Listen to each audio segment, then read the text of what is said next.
तो मैंने कहा इशफाक साहब कुछ जिंदगी ठीक करने की टिप तो दे दे। तो आगे से कहते दफा कर। मैंने कहा जी कमाल कमाल करते हैं, कुछ तो जिंदगी की। कहता अच्छा ये कर कि जिंदगी ठीक करने की टिप भूल जा, मौत ठीक करने की टिप ले ले। मैंने अंदर से सोचा, मैंने कहा मेरी 25 साल उम्र है, मैं कहां मौत के चक्रों में अभी पड़ जाऊं भाई। मैंने कहा अच्छा, क्योंकि इशफाक साहब आप बोल रहे थे तो मैंने कहा अच्छा इशफाक साहब मौत ठीक करने की टिप दे दे। तो कहने लगे किसी एक की जिंदगी ठीक कर दे, मोहल्ले की नहीं, किसी एक की। और मैं वो आज तक नहीं भूला। और मैं एक शख्स की जिंदगी ठीक करता हूं।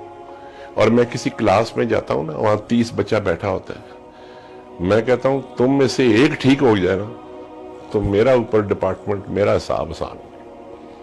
मैं 30 को ठीक करने नहीं आया, एक तुम में से ठीक हो अगर हो गया तो मेरा ऊपर जो हिसाब किताब है ना वो आसान हो जाए। और इशफाक साहब कहते थे एक नू रोटी खुआनी है, मोहल्ले नू नहीं खुआनी। It's the segment of one. हम एक्सट्रीम पॉइंट ऑफ व्यू पे करते हैं, या ईदी हो या जीरो हो। भाई तुम ईदी नहीं बन सकते, तुम्हारा काम नहीं है ईदी बनना, लेकिन एक बंदे को तो खिला सकते हो।